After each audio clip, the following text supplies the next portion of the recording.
How you doing, Cali Crowd? A question I get loads on this channel is what skill to learn first when getting started as a calisthenics beginner. This is one of those questions that could have so many answers depending on what your goals are and where you are on your fitness journey. But today I'm gonna dig into the meat of this topic and dig into exactly what skill I believe beginner calisthenics athletes should learn first. I will start though by saying skills should not be the sole focus of your calisthenics training. I've mentioned many times that skills should come as a manifestation of the great base of strength you've built over time. Mindlessly throwing yourself at skill work on repeat will yield poor results and may even get you injured.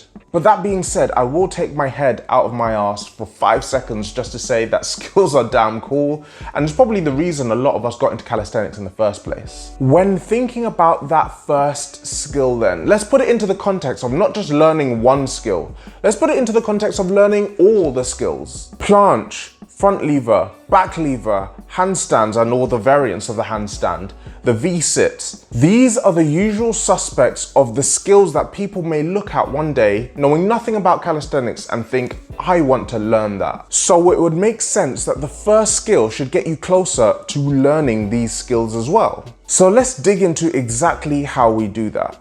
All of the skills we just mentioned require excellent mobility and control in two main joints, the shoulder and the hips.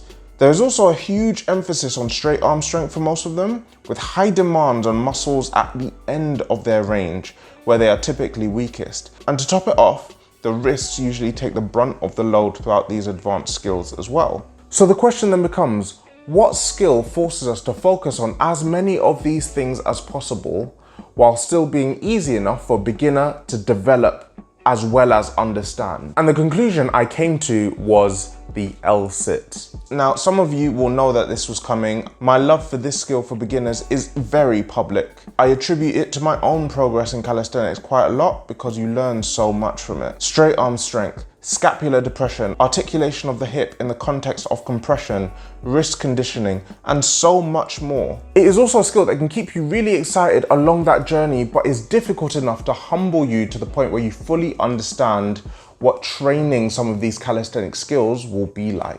I have a full playlist on exactly how to learn the Vsit that I'll link to in the description below, so I won't linger too much on it here. But I also wanted to say that while the Vsit may make sense from an efficiency point of view, it doesn't mean that if you want to learn a different skill first, that is the wrong thing to do.